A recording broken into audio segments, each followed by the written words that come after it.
नमस्कार दोस्तों, मैं हूं आपका दोस्त नवीन और आप हैं एडवीज़ा के यूट्यूब चैनल पर। वीडियो रहेगी दोस्तों वो जो अभी यूके का वीज़ा निकला है उनका, तो नाम और फेस में इनका हाइड रखूंगा, थोड़ा इनकी आइडेंटिटी की वजह से कोई बात है पर्सनल इनकी। तो सबसे पहले तो सर आपको बहुत बहुत मुबारक, आपका यूके का वीज़ा निकला है। थैंक यू तो सर। क्या कहना चाहेंगे, एक बारी पहले वीज़ा दिखा देते हैं फिर आगे बात करेंगे हम लोग। सर ये मेरा यूके का वीज़ा है जो रिसेंट अभी 2 दिन पहले ही आया है। और सर आपकी सर्विसेज को लेके मैं ये कहूँगा कि मैंने बहुत कंसल्टेंट इंडिया में जो है घूमा हूँ, लेकिन जो आपकी सर्विसेज है वो बहुत अच्छी है। आपकी जो गाइडेंस है कस्टमर को लेके वो ऐसी नहीं है कि आप चीट करने वाला या सबको मिसगाइड करने वाली कोई बात है, सीधी और सरल बात है बिल्कुल। और मैक्सिमम मैंने भी देखा है यूट्यूब पे आपके वीज़े लगे हैं और प्रत्यक्ष मेरे सामने ये है कि मेरा वीज़ा आ गया है और उसको लेके मैं बहुत खुश हूँ जी। अभी इनकी अगर मैं प्रोफाइल की बात करूं तो सैलरी है इनकी, और कॉम्प्लिकेटेड इस वजह से था क्योंकि यूके में पहले गए थे लेकिन हम लोग एक तरह से काफ़ी टाइम रह के आए। जी जी। वो थोड़ा सा अगर शेयर करें तो बताएं।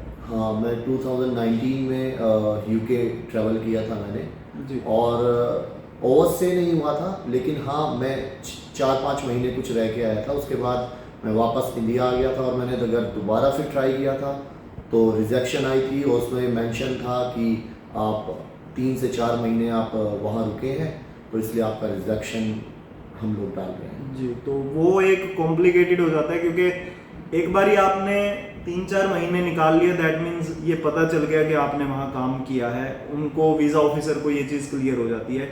नेक्स्ट टाइम वीज़ा लेना बहुत मुश्किल हो जाता है। ऐसे केसेस जो हैं वो फ्रेश केसेस से ज़्यादा कॉम्प्लिकेट होते हैं कि फ्रेश के पास तो हमारे पास ये ऑप्शन होता है कि उसको इंटेंशन नहीं होती क्लियर कि वो रहेगा नहीं रहेगा।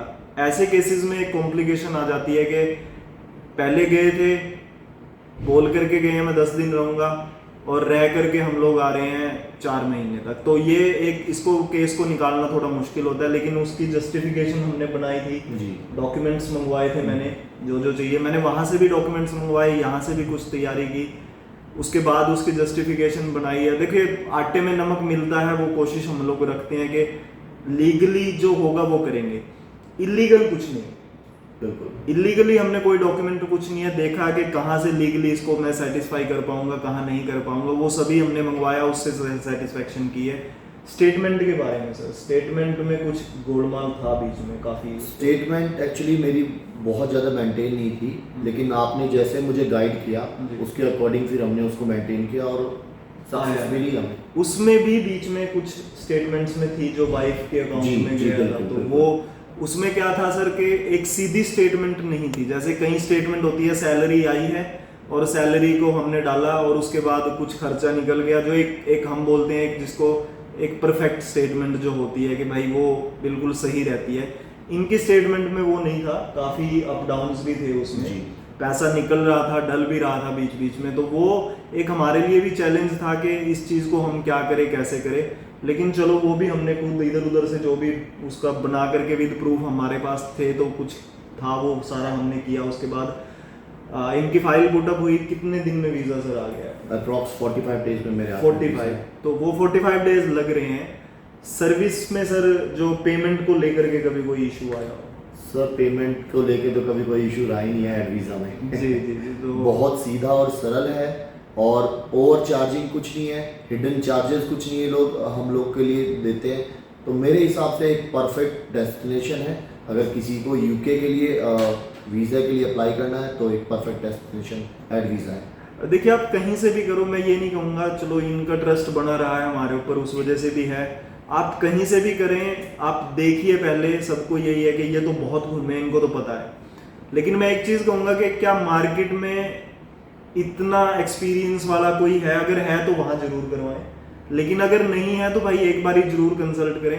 3 बारी आप आए हैं बीच जी में, जी। मतलब हम लोगों को ये नहीं होता कि क्यों, लेकिन ये होता है कि केस क्लियर होना चाहिए, केस क्लियर होना चाहिए। उसके लिए हम लोग बहुत कोशिश करते हैं कि खुद को इनकी जगह रख के देखें कि मेरे पास क्या क्या चीज़ें हैं, और मैं खुद को फिर वीज़ा ऑफिसर की जगह बैठ के देखता हूँ कि भाई मुझे इसमें क्या क्या कमी दिखेंगी, फिर वो सारा क्लियर करना होता है। तो 2 बारी आए हैं, ये 3 बारी आए हैं, हम बेसिकली वैसे फ़ोन पे ही सारा काम हो जाता है, लेकिन क्योंकि इनको ये था कि मिलना है, आना है, बैठ के काम करना है, तो वो इन्होंने किया।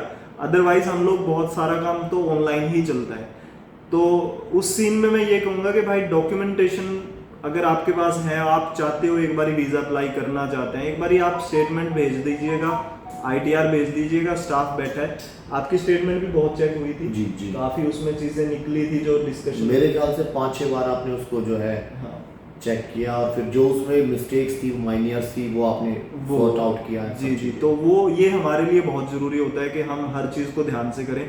स्टाफ इतना कैपेबल है, स्टाफ ने ही आपका केस डील किया है। मैं तो कवर लेटर और बीच बीच में जो चीज़ें मेन थी वो मैंने देखी हैं, बाकी स्टाफ हमारा इतना कैपेबल है, वो रवि जी बता सकते हैं कि जी बिल्कुल कोऑपरेटिव है, और उन्होंने टाइम टू टाइम मेरे को टेलीफोनिकली हर चीज़ मेरे को बताई है कि ये अब ये चीज़ की रिक्वायरमेंट है और स्टेटमेंट ऐसा होना चाहिए। तो सब चीज़ मैं हॉलैंड ये कहूँगा कि ये परफेक्ट डेस्टिनेशन है, और मेरे हिसाब से एक बार लोगों को सब यहाँ ट्राई करना चाहिए।